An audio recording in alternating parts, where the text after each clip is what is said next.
Está aqui. Então, desculpem o problema que estamos tendo, mas isso é inevitável. Eu quero agradecer muito a paciência de vocês. Espero que vocês estejam me ouvindo. Se não estiverem, por favor, me avisem. E eu, na verdade, eu fiz uma grande pesquisa no Brasil todo. E essa pesquisa, pode passar o primeiro quadro, essa pesquisa, pode passar o primeiro quadro, Bruno? Essa pesquisa, ela procura conhecer o seguinte problema: quem são os judeus e como é que eles vieram parar no Brasil? E eu posso responder essa primeira questão depois de uma longa pesquisa. Os judeus vieram para o Brasil não como imigrantes, não como estrangeiros, mas eles vieram para ficar. Esse foi o objetivo fundamental. E aí a minha pergunta foi a seguinte: mas quando é que eles começaram a chegar? Pode passar. Bruno, vai passando. Então, a gente vê o seguinte: eles chegaram junto com Cabral. E como é que eu sei que eles chegaram junto com Cabral? Pelas sepulturas que vocês que estão estudando essa região, vocês já sabem que quando morrem, são enterrados e ficam no lugar onde estavam. Mas nós temos também, cada vez, encontrando algumas sinagogas, como essa Shara Hashamaim, essa é o Abraão. E minha grande pergunta para vocês é: quais são as outras sinagogas? Porque não devem, vocês que estão fazendo pesquisa, não devem pensar numa sinagoga no sentido tradicional, de ter uma casa, não. Pode ser um quarto, pode ser uma sala, pode ser qualquer lugar, mas existem livros, existem certos comportamentos que a gente vai percebendo ao longo do tempo que remete a uma tradição. E eu chamo a atenção, desde já, o importantíssimo livro Eretz Amazônia, de Samuel Ben-Shimol, que eu tive a honra de conhecer, que foi um grande pesquisador e uma pessoa de uma modéstia incrível. Quero contar logo para vocês.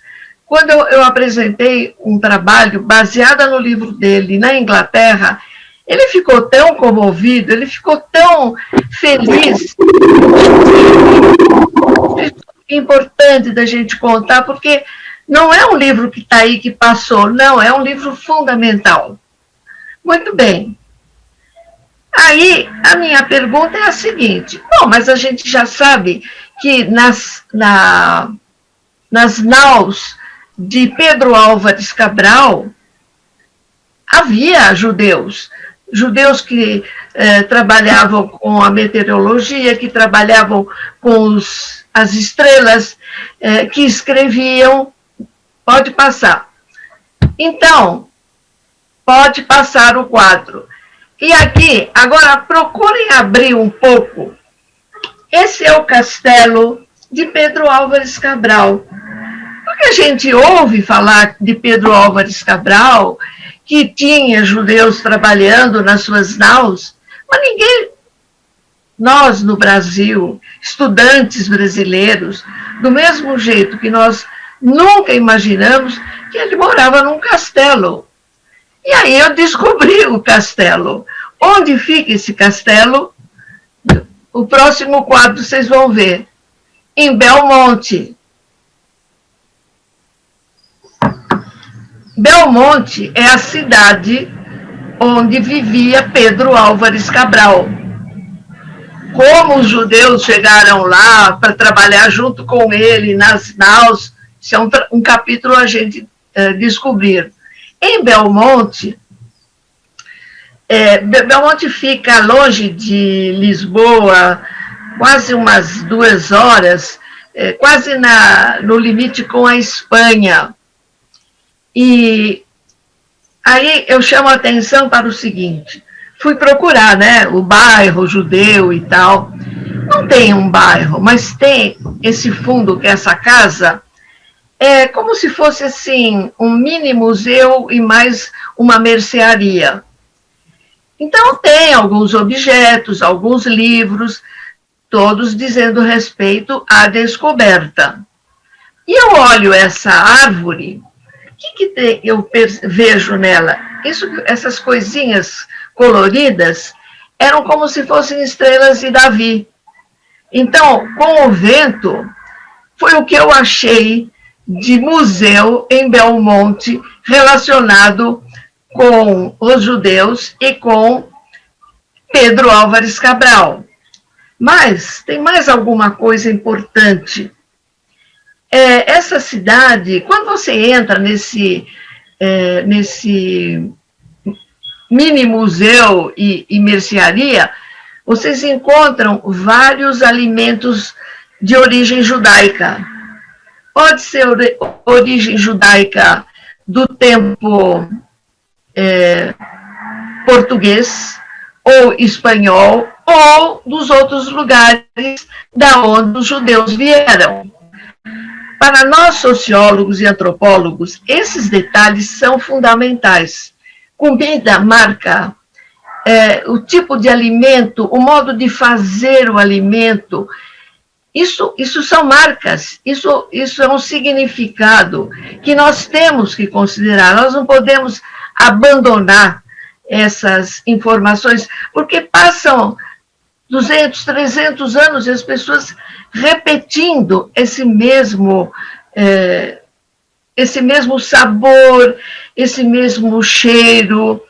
Então, tanto faz você chegar lá e querer comprar o queijo da Serra da Estrela, mas do lado você acha um pão enrolado, como o pão que a gente conhece aqui no Shabat, por exemplo.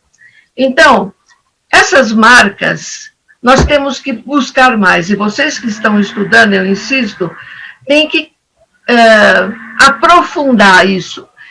Outro exemplo, como é que se varre a rua? Como se varrem as casas? Os judeus não varrem de dentro para fora, ao contrário, varrem para dentro. Não jogam o lixo para a rua, jogam para dentro, recolhem dentro.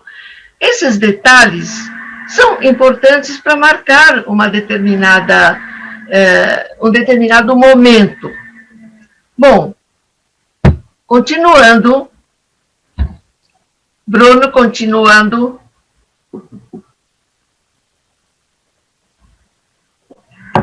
A minha pergunta é a seguinte, afinal, da onde é que vieram esses judeus que no século XVII chegaram aqui não lá, né, naquela região do norte do Brasil? Bom, a rota marítima vinha do norte da África, não tem dúvida. Então, havia os portos. Gente, Marrocos, Tânger, Marsella, Lisboa, Gênova, as pessoas embarcavam e chegavam em Belém ou em Manaus. Essa rota marítima, não, pode continuar, não é uma coisa circunstancial. Quando a gente volta para dentro do norte da África, e aí eu vi que vocês já repetiram várias pequenas cidades, mas o nome é o mesmo que tinha no norte da África: Tetuã, Ceuta, Casablanca, Fez, Rabat, Marrakech. Todas essas cidades, de alguma maneira, foram trazidas para a região do Amazonas, do Pará e, certamente, de Marajó. E como é que essa passagem se dava? Já existia, já no século, fim do 17, começo do 18, essa companhia italiana Ligure Brasiliana, que é uma companhia que fazia essa linha. Gênova, Marsella, repito, Tanger, Lisboa, Belém e Manaus. Benchimol foi muito generoso de colocar tudo isso à nossa disposição. Mas agora deveríamos voltar aos livros dessa rota para ver os nomes das pessoas que usaram esses navios para chegar até Manaus, até Belém, e mais do que isso. Aí podemos passar para o próximo. Para chegar aonde? Próximo, aqui. Para chegar nessas cidades que muitos de vocês conhecem, mas que nós, que somos do resto do Brasil, não conhecemos, ou pelo menos não conhecemos bem. Quando eu digo que eu estive na ilha de Marajó, em 50 anos atrás, as pessoas ficam mais ou menos espantadas. Mas estive, está lá registrado o meu nome numa das visitas que eu fiz com o meu marido. E por quê? Porque a gente foi para Belém, e de Belém pegamos uma embarcação grande que nos levou até a ilha de Marajó, que realmente era um lugar assim extraordinário, mas muito simples, né? Muito rústico, muito aquilo que a gente até gostaria que não tivesse sido tão destruído. Bom, essas cidades, Abunã, Alenquer, Boim, Aveiros, esses nomes são muito semelhantes ao que existia em Portugal e na Espanha, muito mais do que nos países do norte da África. O que nos leva a entender o quê?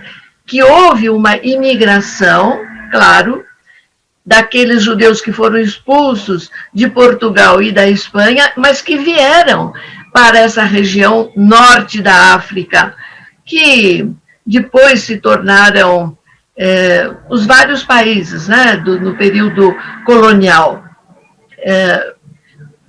E aí nós temos, além desses 4 que eu já citei, aí mais Itaiutaba, Cametá, Coari, Gurupá, Humaitá, Itacoatiara, Macapá, Maués, Melaço, Óbitos, Parintins, com a festa, né? Portal, Santarém, Sena Madureira, Tefé. Bom, por que eu estou falando nessas cidades? Isso significa que imigraram muitos judeus, porque a gente tem a impressão que a imigração ocorreu principalmente em Pernambuco, Bahia, São Paulo, Minas e o Sul. Mas a gente não tem ideia da quantidade de judeus que foram para todos esses lugares. Então, esses pioneiros, eles são anteriores à borracha. Eles chegam no norte, depois com a borracha... Está acontecendo algum problema? Com a economia da borracha, realmente houve um enorme crescimento. Aí, a situação é um pouco diferente. E a pergunta é a seguinte: por que eles imigraram? Imigraram do norte da África, principalmente, por razões econômicas e por razões políticas. Quais eram as razões econômicas? Por que eles não estavam bem? Já estavam vivendo, já tinham feito uma língua no norte da África, já tinham criado uma relação intensa entre o espanhol, o português e o árabe. mas a situação econômica e política, que era extremamente prejudicial para essa população. Como em todos os lugares, é claro, existiam aqueles que se davam bem, que subiram na vida, mas havia outros que não conseguiam fazer muitas coisas. E a situação era assim: vou procurar um lugar melhor para educar meus filhos, para manter as minhas raízes judaicas, num lugar onde eu possa me expandir. E essa foi a razão principal dessa imigração. Passamos para o próximo ponto, que é o seguinte: eu quero falar com vocês essa questão do comércio dos regatões. Quando eu estava relendo os dados para apresentar aqui para vocês, eu vi que há uma má vontade, quase um certo escrúpulo com relação aos regatões, porque é o seguinte: o que essas pessoas que imigraram sabiam fazer? Bom, começaram a ir pelo rio Tapajós, ou pelas margens, ou pelos pequenos rios. Eles eram artesãos, eles sabiam fazer comércio, eles tinham esse saber, que é importante. E aí, como é que eles começaram? Começaram a comprar mercadoria ligada à coleta da borracha, ou roupas, ou sapatos, ou qualquer outras coisas necessárias. E eles pegavam os navios não, eram regatões, eram barcos bem rústicos, e eles levavam para vender nas margens dos rios. O senhor Atias, ele contava isso com muita clareza. Ele diz: olha, a gente ficava lá e era mais fácil você comprar de um regatão, porque, primeiro, era mais barato. Segundo, a gente podia trocar com outras mercadorias, porque era muito difícil você ir até uma cidade e lá nessa cidade pagar um preço mais caro, mais ou menos como nós sabemos que acontece no Sul ou aqui em São Paulo, né? Então, é um tipo de trabalho que ficava entre uma coisa legal, entre aspas, e um trabalho possível, que facilitava a vida das pessoas. E, por exemplo, no caso do senhor Atias, ele conta como ele ia fazer a bar mitzvah. E para fazer essa bar mitzvah, ele tinha que aprender. E para aprender, ele tinha que ir na casa de um professor, que era num outro lugar. E ele ia, menino ainda. A mãe, atenção, era a mãe que começou, no caso dele, eu não vou contar toda a história, mas começou a fazer sabão com o material que tinha lá, porque eles não tinham dinheiro. E ela precisava pagar para esse professor ensinar o menino as rezas da bar mitzvah. E, além disso, ele ficou morando na casa do professor, então tinha que comer também. E ela, então, pagava. Então, vejam, tanto os regatões, as mulheres, eles não perdiam as origens, o saber, os aspectos religiosos, mesmo que não soubessem ler, hein? Eu duvido que ela soubesse ler, mas, enfim, eu não sei. Mas, de qualquer modo, ele aprendeu e ela sustentou esse saber. Então, vamos seguir um pouquinho. Aqui vocês veem, é a família do Atias. Esse lugar é Livramento de Ituquara, no município de Breves. Uma de vocês está estudando o município de Breves. Vejam a roupa. Eu fico sempre me perguntando da onde saiu essa moda, esses vestidos que, para mim, lembra alguma coisa meio cigana ou meio árabe, eu não sei. Isso é para vocês estudarem. Mas vejam, então, primeiro foi um regatão, e ele conta que aqui era o rio, desse lado aqui, e a família ficava lá esperando, se fosse um regatão, ou em Pêssar, por exemplo, eles se reuniam numa determinada área, punham bastante redes, que se adaptaram, né? E ficavam o período de Pêssar morando nesses lugares. Até que um dia, alguns vão embora, outros não. E vejam, mas é uma família inteira. Não é só o pai, a mãe, os filhos, e vão casando e vão se reproduzindo, alguns vão ficando, alguns vão embora. No próximo quadro, vocês já vão ver essa é a família da Alegria Gabay. Ela já está, é uma enorme família, né? Completa, bem vestida, arrumada.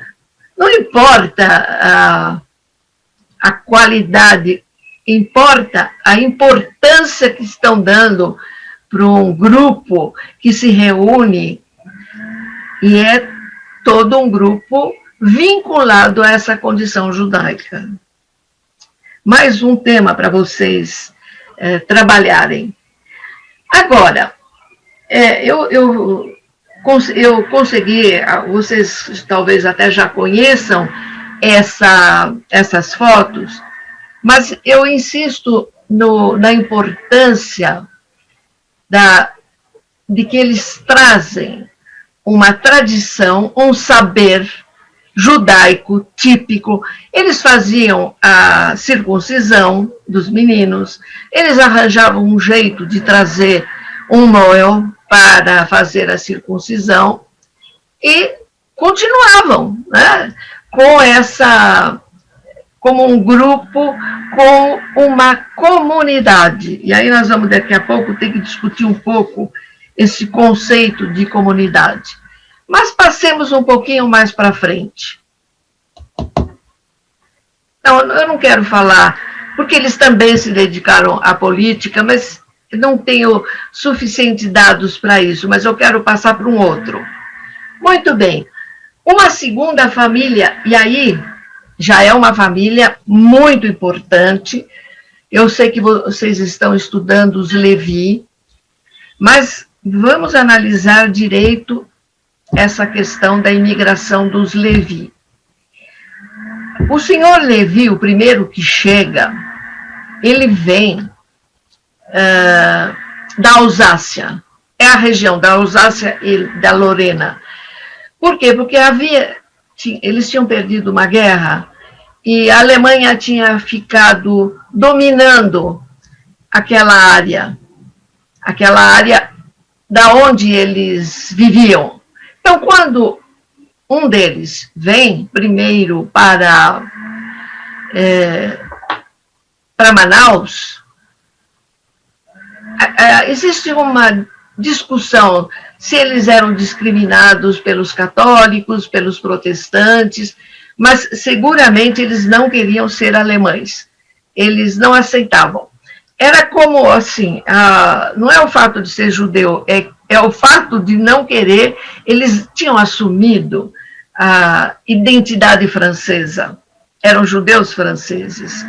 Então, o primeiro vem um Levi, e por favor, mais um quadro.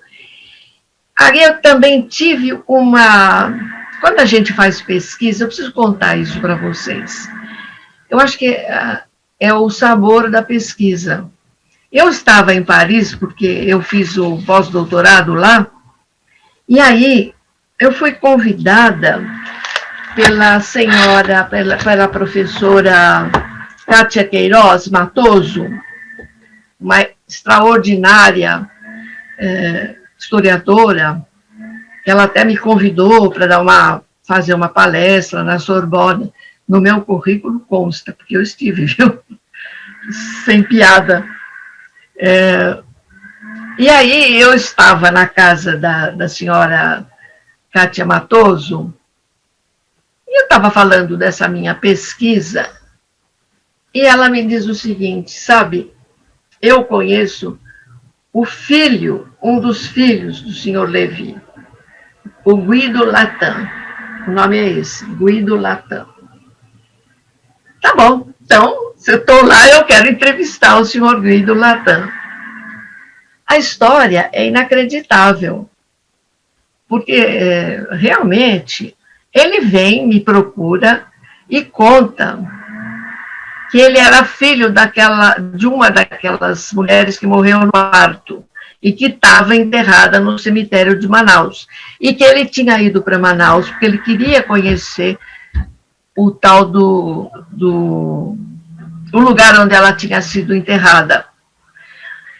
Eu sempre fiquei um pouquinho na dúvida por causa da idade, mas bate.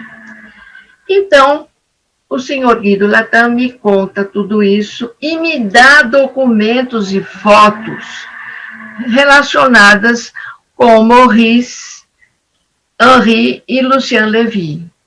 O que quer dizer? Porque 3. Primeiro tinha vindo o Maurice, só que ele estava sozinho. Então, a mulher morreu. Aí ele voltou para a Alsácia, e lá ele foi procurar uma outra esposa, e já traz uma para casar com o irmão dele, que vem junto. Então, esse era o sistema, né? Não é só deles. Nós sabemos que muitos, esse hábito de você fazer casamento, você trazer pessoas que tenham afinidades, no caso, tinha que ter afinidade religiosa, afinidade de região e afinidade de língua. Muito bem, então o senhor Maurice traz o Henri, que depois vai trazer o Lucien Lévy. Aos poucos, eles vão trabalhando, vão crescendo, mas ele tinha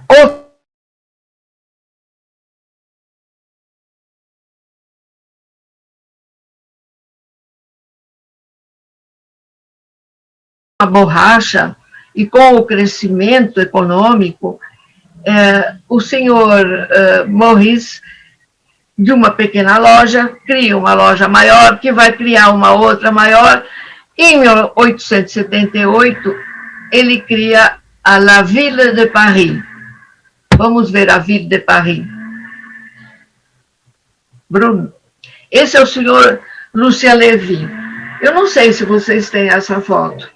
Eu acho que não. Então, eu vou doar para vocês essa foto. Eu acho isso, assim, extraordinário. Eu fiquei absolutamente fascinada de encontrar uma foto de um cara que construiu a La Ville de Paris. Mas ele construiu mais do que isso. Vamos em frente.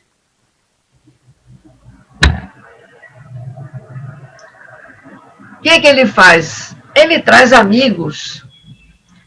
Está tudo identificado. O Guido Latin, que eu entrevistei, ele... Você quer a foto? Eu também. Eu dou. Eu vou doar essa foto para vocês. Vejam, são várias pessoas que estão chegando e que...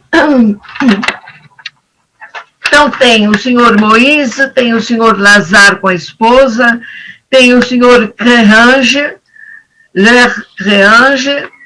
e mais o Guido e o Lucien. Vocês veem, isso era Europa, né? Uma mesa posta, vinho, a comida, a roupa, naquele calor, ficar de gravata, camisa de manga comprida, colete, mas eles mantiveram. Então, essa comunidade se diversifica e cresce, homens e mulheres, né? E vamos passar para mais uma foto. São outras pessoas do mesmo grupo, não é o mesmo grupo, é um outro grupo, 1928,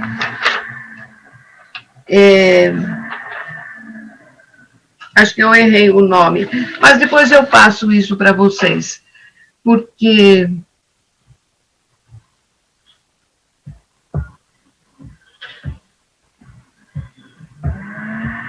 eu tenho os nomes aqui, sim. Bom, vamos, e aí, então, essa gente toda vem, trazem comércio, trazem mercadoria, trazem bem-estar e outras coisas. Vamos ver o que mais que eles trazem. Vamos ver a próxima foto. A La Ville de Paris.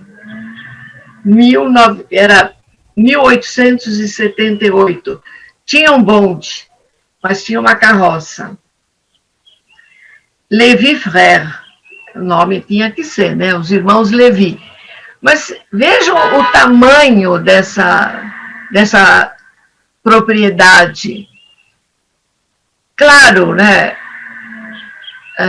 A borracha fez com que tudo prosperasse, inclusive esses. Então, do mesmo jeito que a gente tem os regatões de um lado, tem uma família que é modestíssima, tem outra que não é absolutamente modesta.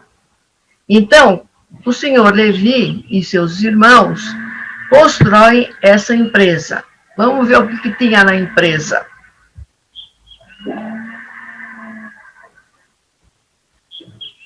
Vejam bem.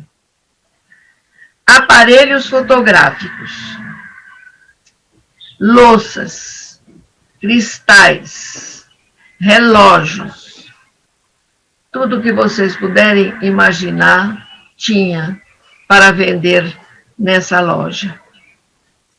Claro, né? Eles iam para a Europa, iam para Paris, não é por acaso que chamava a La Ville de Paris, traziam e vendiam essas coisas.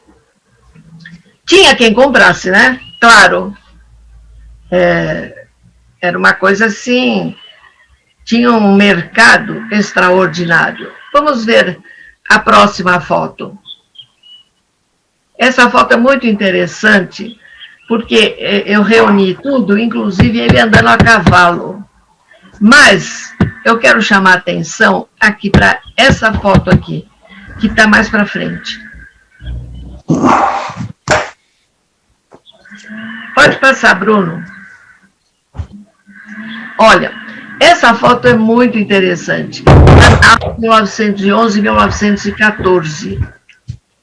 Aqui, não sei se dá para vocês verem. Vem cá, meu pai. Vem cá. Vem cá.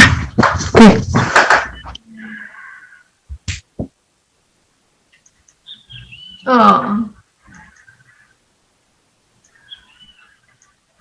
Aqui é um dentista, porque dentro da loja também ele vendia material dentário, mas também tratava os dentes das pessoas. Esse menino está cuidando do dente. Esse está fazendo alguma coisa relacionada com os dentes também. Então, esse saber, essa empresa, ela lembra muito bem, né? O que a gente depois acabou encontrando em grandes, não é supermercado, mas em grandes centros comerciais. Por exemplo, não apenas lojas, mas entradas para um hospital, entradas para um laboratório. Quer dizer, uma coisa daquele tamanho tinha que servir a todas essas pessoas, as mais variadas. Bom, enfim,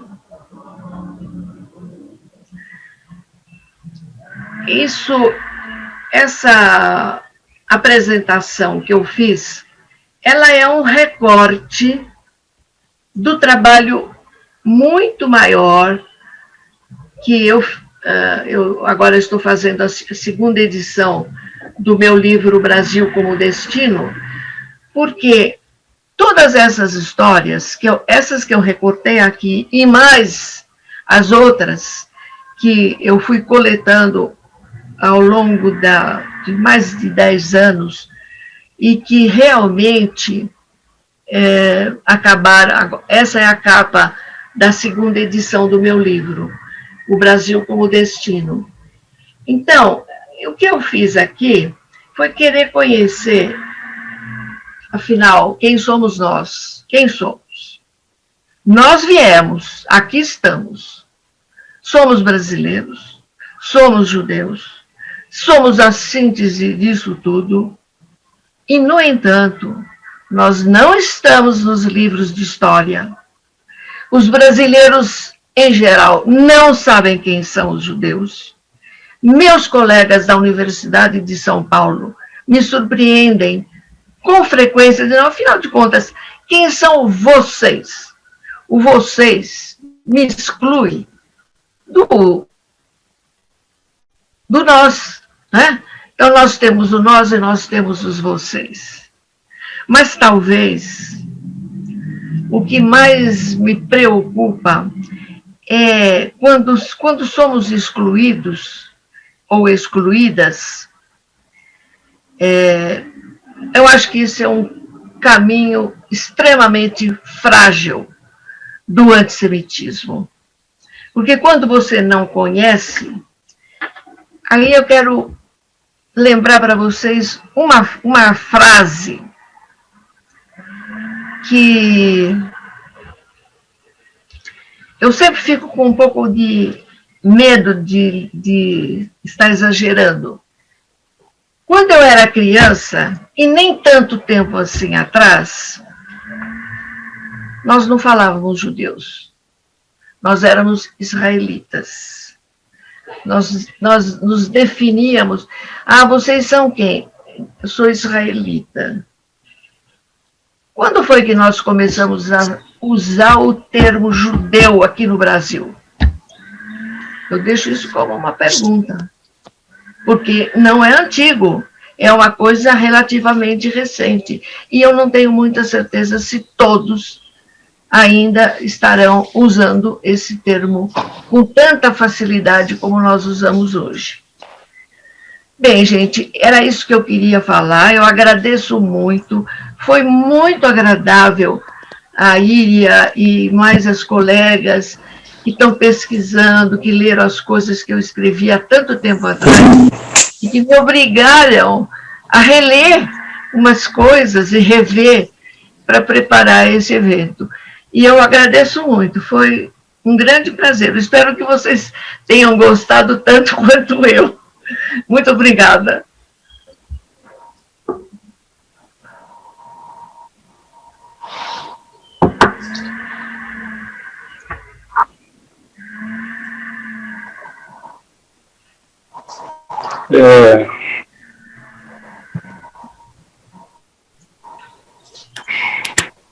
Bom, cadê a Ira, Karine? Vocês estão por aí?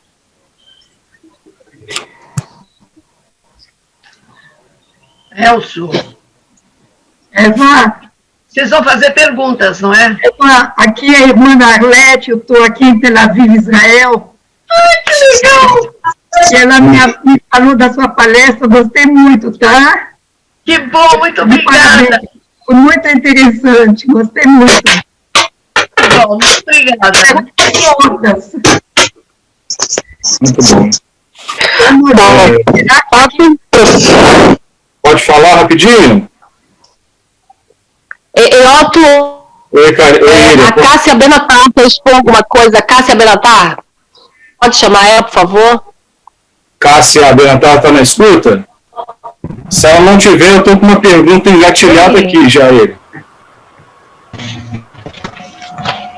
Oi? Alguém está me ouvindo?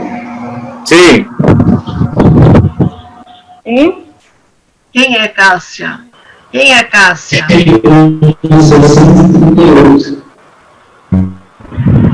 Cássia, Oi? por favor, Oi, pode se apresentar, a professora Eva está te aguardando.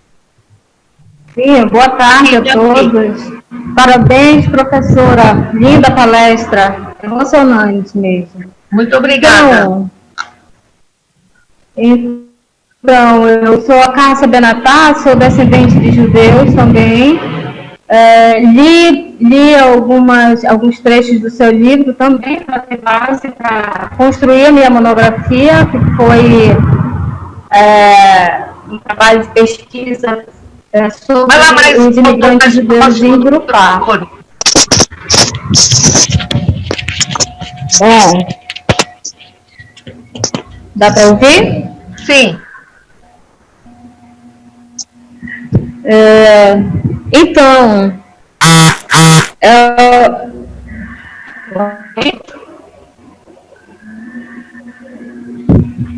pode continuar?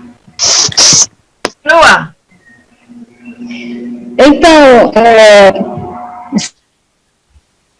sobre Grupá, a senhora falou sobre essa vinda dos judeus para o Marajó, para a Amazônia, especificamente, né, citou a cidade de Grupá. Eu sou grupaense e a minha intenção, inicialmente, na graduação, foi falar sobre os judeus, porque era uma inquietação, porque meu avô falava bastante dele, do pai dele, né? Então eu quis falar sobre isso para dar uma resposta, inclusive para mim mesma.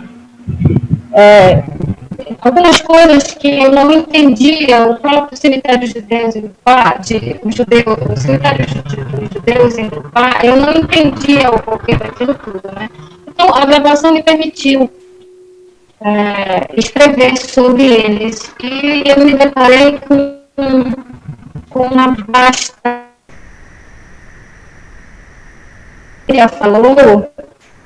Grupá, a chegada desses imigrantes judeus, e eu acho interessante como a senhora iniciou a sua fala sobre imigrantes, né? Os judeus, será que eles migraram mesmo, vieram para ficar?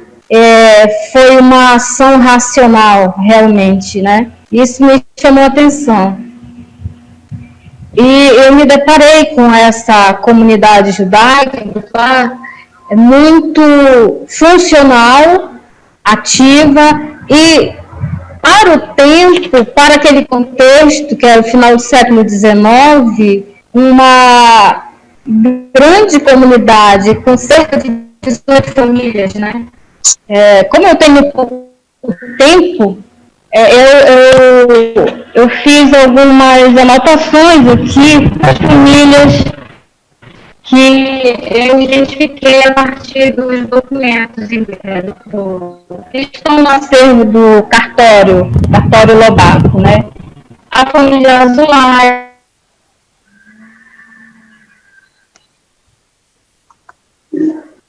a família... Está cortando. Levi, Alcaim, Castiel, Sixu, Serbenayon, Elzamat, Bela e os Benatar. E tem muita coisa ainda a ser pesquisada, né? Eu sou estudante de mestrado no Museu de Deus, então essas coisas que precisam ainda serem descobertas me deu essa possibilidade. O projeto de pesquisa de mestrado, ele vai dar essa oportunidade. O áudio da Benatar está bem ruim. Queria fazer uma pergunta ou só um comentário?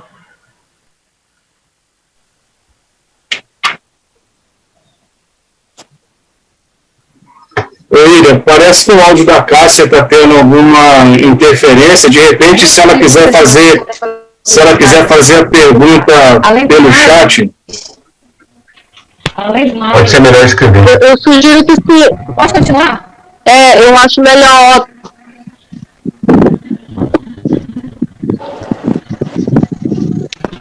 Talvez seja melhor... Ela vai escrever no chat. Ela quer fazer. Eu estou, professora Iria, eu estou com uma pergunta, na verdade um comentário com uma pergunta engatilhada aqui para a professora Eva. Professora Eva, eu sou Washington, Juiz de Fora, da Biblioteca Hebraica. Primeiro, eu gostaria de parabenizar mais uma vez por essa brilhante fala e fazer uma tietagem, porque eu sou seu fã, em específico de 2 obras suas. Uma como professor das áreas de educação e saúde. Eu sou apaixonado pelo seu livro Eu Não Tenho Onde Morar. E como pesquisador de imigração judaica aqui no sul, na região da Zona da Mata de Minas, do Brasil como destino. Professora, a senhora comentou especificamente dos levis franceses na região do Amazonas. Aqui em Juiz de Fora, eu não sei se a senhora conhece, já deve ter ouvido falar, a nossa cidade aqui na região da Zona da Mata de Minas, e o nosso primeiro movimento de imigração judaica aqui acontece especificamente com alsacianos e com morenos, e em específicos levis. Salomão Levi, Zorete Levi, são os primeiros judeus que vêm para cá da Alsácia e Lorena. Em relação a essa questão dos judeus se declararem franceses, eu tenho um trecho bem rápido aqui que os Wolff traz para a gente, num capítulo deles do livro chamado Judeus no Brasil Imperial, e eles escrevem uma carta, reúnem todos os judeus de origem francesa em uma assembleia e acabam publicando essa carta, esse abaixo-assinado, na verdade, e, entre aspas, né, escrito em francês e português, no Jornal do Rio de Janeiro fala: nós declaramos de maneira mais formal o nosso desejo de continuar franceses. Isso em 5 de abril de 1871. E aí dezenas de judeus franceses assinam, em sua grande maioria somente os homens assinaram a princípio, e isso mostrava que ao longo dessa trajetória do conflito franco-prussiano, acabou repercutindo aqui também. Depois os Wolff conseguem trabalhar falando até das doações que esses judeus franceses aqui no Brasil faziam para a França, né, para tentar recuperar a sua cidade, as suas vilas e por aí ia. A minha pergunta vem agora no seguinte: no seu segundo trabalho sobre o Brasil como destino, vai ter Minas Gerais? Porque eu sinto que Minas Gerais, no universo judaico, é muito pouco explorado. E aí fica a minha pergunta: tem Minas Gerais? Não, não tem. Esse livro é uma reedição do primeiro. Eu mudei a capa, porque agora tem uma capa de uma artista maravilhosa, e tem uma outra dedicatória, porque a primeira eu dediquei para o meu filho, porque a minha filha já tinha dedicado aquele livro que você gosta, de morar, E agora eu fiz uma dedicatória para as minhas netas. Eu tenho 2 netas, e como o livro estava esgotado, então resolvi, mas não vou fazer uma... É você que vai ter que fazer a pesquisa de Minas. Mas eu tenho prazer em ler e discutir com você o que você vier a fazer. Maravilha. O meu orientador, sou aluno de mestrando, eu migrei da saúde brasileira para a história. E nessa migração, justamente para contar a história da imigração judaica aqui em Minas Gerais, especificamente Juiz de Fora, e nós até conversamos sobre a possibilidade de... Eu falei com tanta empolgação do seu livro, O Brasil como Destino, e nosso orientador, Marcos Olender, que também é de origem judaica, gostaria que nós estreitássemos as nossas conversas, né, justamente para que a gente possa usar um modelo parecido do seu para poder contar a história.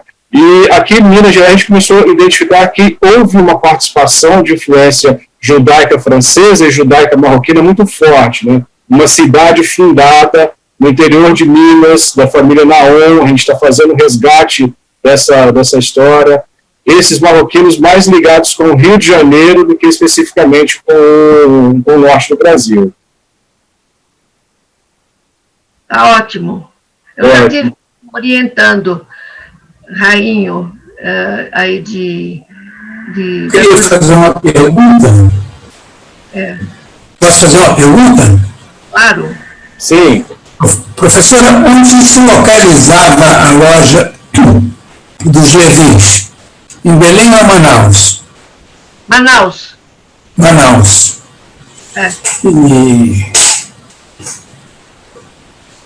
E eu queria que o Bruno, o professor que falou agora de Juiz de Fora, queria saber qual é a época que ele localiza essa imigração judaica para Juiz de Fora. Doutor Leão, a primeira presença judaica em Juiz de Fora, ela é datada em 1876, a partir de Salomão Levi, Serf Levi, Abraham Jacob, são os primeiros que vêm para cá. Numa sequência de trabalhar com os produtos com que a região da Zona da Mata oferecia, que no caso eram pequenas pedras preciosas, já não é do grande volume, igual era em Ouro Preto, Sabará, Mariana e por aí vai. Aqui a quantidade de pedras era menor, mas a quantidade de grãos era maiores. Uma coisa que é muito curiosa nos registros é que quando esses judeus, as firmas desses judeus eram exportadoras de grãos de café ou grãos de milho, normalmente eles se apresentavam na praça com firmas com nomes portugueses, por exemplo, Cruz e Oliveira, Ribeiro e Abrantes. Já quando o produto deles eram as pedras preciosas, talvez até por garantir mais prestígio, aí eles apresentavam-se com os seus sobrenomes judaicos. Serf, Levi, firma, Razi, firma. Então a gente começa a notar. Essa primeira movimentação é final do século XIX, entre 1876. Uma segunda migração já vem a partir do final da Primeira Guerra, aí já vai concentrar grupos de judeus romenos, russos e de regiões do que seria a Alemanha.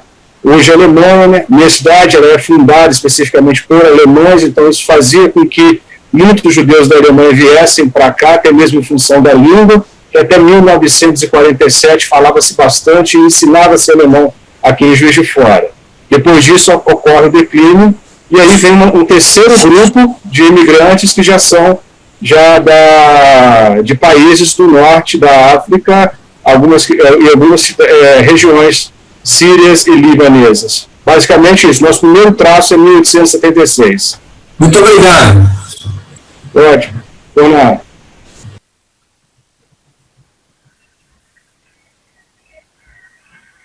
Ô, professora, eu posso fazer uma pergunta também? Tudo bom, Otto? Tudo bem. Eu sou Alex, aqui de Juiz de Fora também, faço parte da Hebraica aí, junto com o Otto. E eu gostaria de estar perguntando a respeito se a senhora sabe alguma coisa de Feijó, que eu sou Alex Cohen, e minha família, quando chegou no Brasil, ela saiu de Marrocos e foi para Feijó, também no Acre. A senhora sabe alguma coisa da imigração para o Acre? Nada, não sei nada. Olha quanta coisa nós temos que estudar ainda, hein? As meninas, Íria, Karine, conhecem a relação do Acre, a própria Cássia?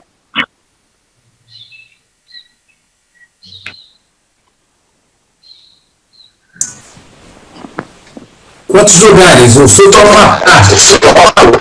Eu creio que consta no livro do professor Samuel Estimol algum registro dos judeus que foram para o Acre, inclusive Rio Branco, que é a capital. Entendi.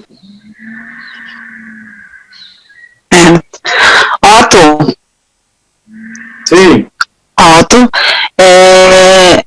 bom, antes de mais nada, eu vou tietar um pouco a professora Eva. Muito obrigada, professora. Assim como Otto, eu sou sua fã. Li muito os seus artigos sobre feminismo, sobre violência contra a mulher. Eu sou médica veterinária e trabalho com extensão rural. E a parte de história... Quem é que está falando? É Karine Sarraf Bezerra. Tá? Então, a parte da história dos judeus, ela me toca do ponto de vista pessoal, por conta da história da minha família, né? E eu comecei com uma certa curiosidade e abracei a religião judaica e continuei estudando um pouco da história da minha família. Em relação a que o Otto falou sobre a questão da migração do Acre, Otto, ela é uma consequência do ciclo da borracha. O Acre, ele é um estado que foi comprado, né, da Bolívia, é um território que foi comprado da Bolívia e os judeus que chegaram até a região do Acre foram subindo, assim como chegou no Peru, chegou em outros países da América Latina, eles foram subindo os rios e chegaram lá dessa forma, né, passando de cidade em cidade até se estabelecer aonde existia um mercado, um nicho de mercado para eles. Bom, isso é tudo o que eu sei, tá? Também não sei grande coisa. Mas eu queria aproveitar que eu estou aqui com a fala e agradecer muito a professora Eva por ter lembrado de Santa Cruz do Ituquara. Professora, meu pai conheceu essa propriedade. O meu pai, ele esteve presente no funeral do senhor Jacó Gabai, que era o esposo da Dona Alegria. O seu Jacó Gabai, ele foi enterrado lá no interior de Breves e depois de alguns anos a família trasladou os restos mortais dele para o cemitério israelita do Guamá, em Belém. E o meu pai, ainda muito criança, ele visitou a propriedade e também esteve presente no funeral do seu Jacó. Tanto a família Gabai quanto a família Tias, eles mantinham estreita relação com a minha família. Inclusive, eu tenho vamos dizer assim, um débito com o senhor Jacó Gabai, porque ele, como a senhora falou muito bem, existiam as famílias promissoras, existiam aquelas famílias que conseguiram prosperar, mas existiam também as famílias modestas. Né? Então, a família do meu avô, da minha avó, eram das famílias modestas. Não tenho vergonha nenhuma de dizer que era do lado dos pobres. E graças aos Gabai e aos Atias, que tinham melhores condições, a minha família pôde educar o meu avô, os meus tios, os primos deles, e ensinar as tradições judaicas para a minha família, e graças a isso chegou até mim, né? Porque eu aprendi um pouco do judaísmo com meu avô e depois frequentando a sinagoga. Mas o meu avô aprendeu com Jacó Gabai, foi circuncisado pelo Jacó Gabai, e para mim, quando eu vejo uma pesquisadora, né, do seu know-how, do seu porte, da sua importância, conhecer um pouco da história que se relaciona com a minha família, para mim é uma honra e uma grande satisfação. E uma motivação para eu continuar pesquisando um pouco daqueles judeus que ficaram esquecidos na história. Muito obrigada. Vai em frente, minha filha, vai em frente. Estou gostando de ver que você é candidata.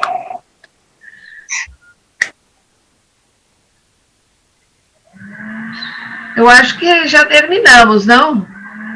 Professora, eu vou só dar uma conferida aqui na área de bate-papo. Você teve uma pergunta mais precisa. Leão Zaguri perguntava onde fica a loja dos irmãos Levi. Cássia Benatar, professora, ela pergunta, a senhora mencionou sobre as sinagogas na Amazônia, o que não precisa necessariamente ter uma casa, prédio. Diga-me como funcionavam as sinagogas no interior do Pará e Amazonas. Ela não tem conhecimento. Eu gostaria de contribuir também um pouco com essa resposta depois. Tá bom. Então, você sabe que para os judeus, o imóvel não é fundamental, né? O que é fundamental são os rolos da Torá. Isso é fundamental. O sagrado é o que está escrito. Então, em primeiro lugar. Em segundo lugar, o importante é ter um minyan. Isso significa um grupo de 10 homens que tiram uma roupa.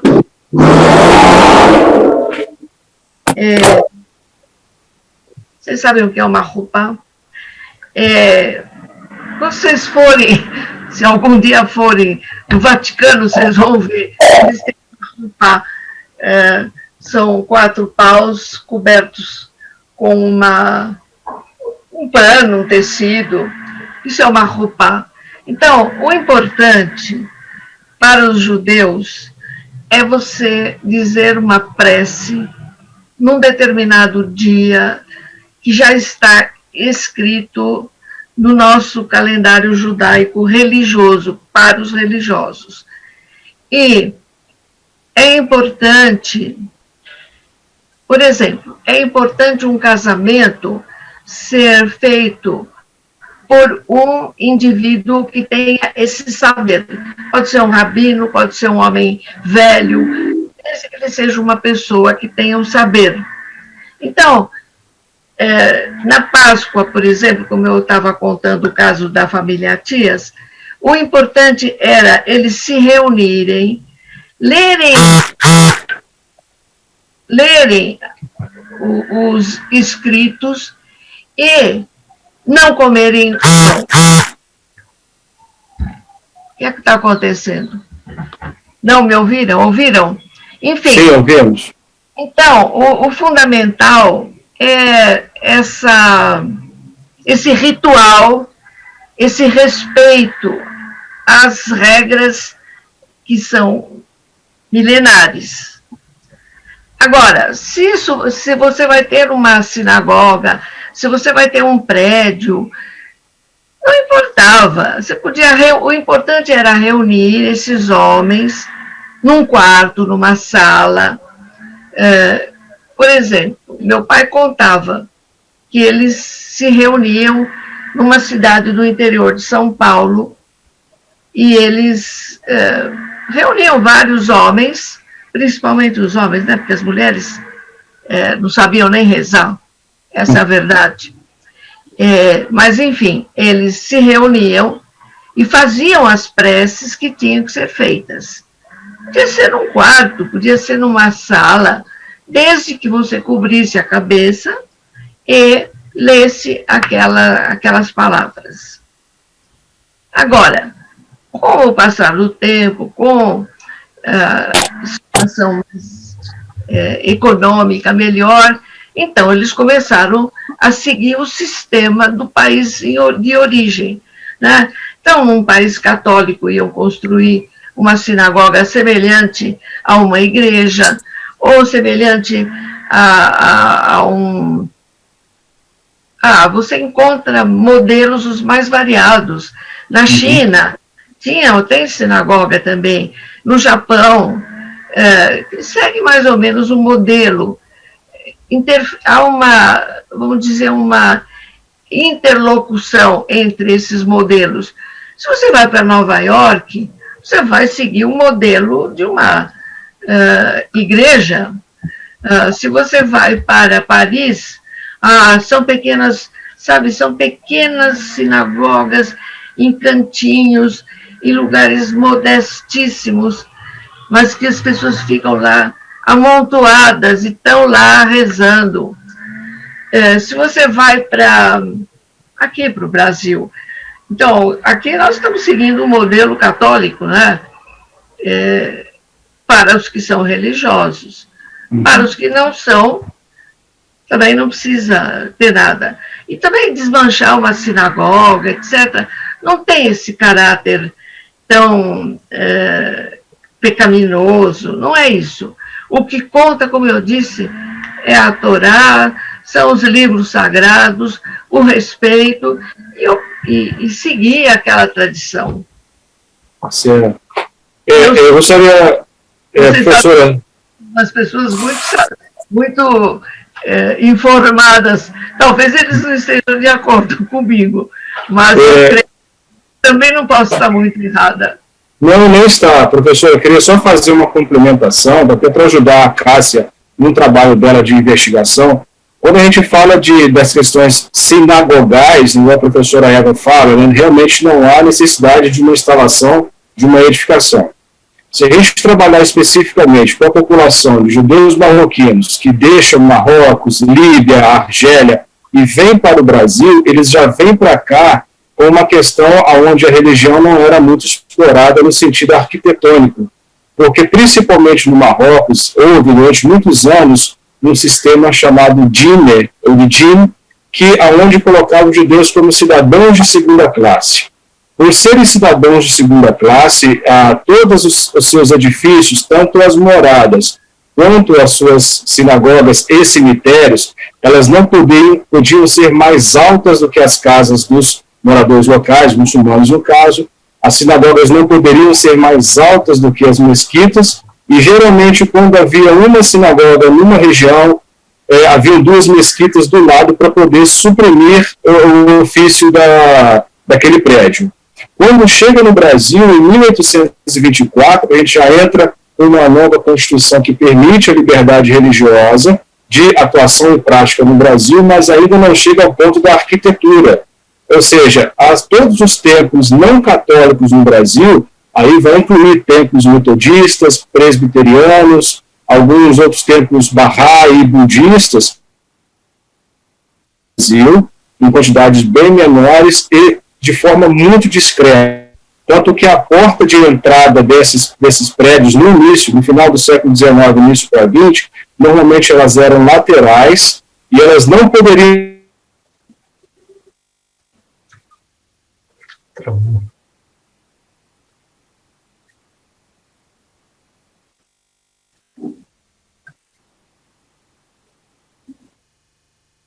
A classe vieram do que a identidade da religião que professavam.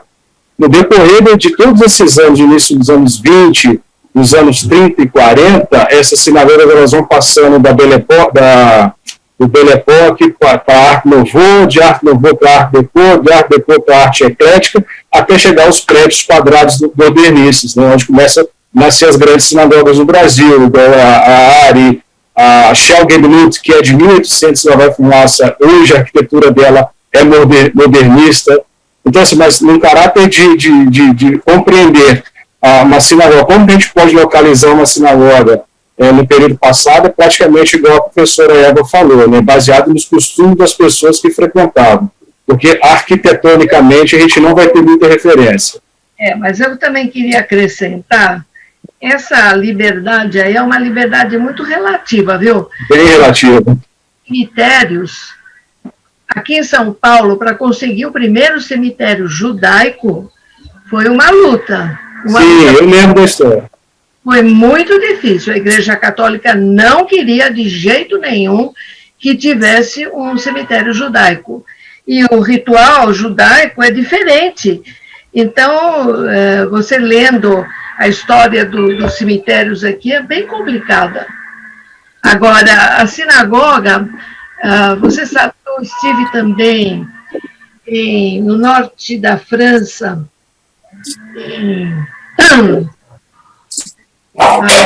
agora, onde você vê,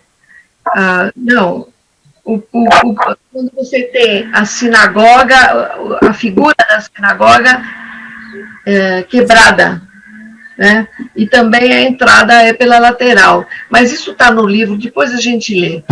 Ótimo. Bom, eu acho que eu vou ficar, porque eu não quero esgotar a paciência de vocês. Certo. E já temos bastante gente, e eu também estou começando a ficar um pouco cansada. Mas eu deixo o meu e-mail para vocês, eblay, @usp.br. Podem me mandar o que vocês quiserem, que eu, com prazer, vou responder. E gostaria de acompanhar o trabalho que vocês vão fazer. Bom, então acredito. noto muito a sua participação e foi bem difícil, né? Mas muito obrigada. Conseguimos. Professora Eva, a todos que estão na sala presentes, uma excelente semana. Hag Sameach a todos, um grande abraço. Um abraço para todos. Tchau. Tchau, tchau.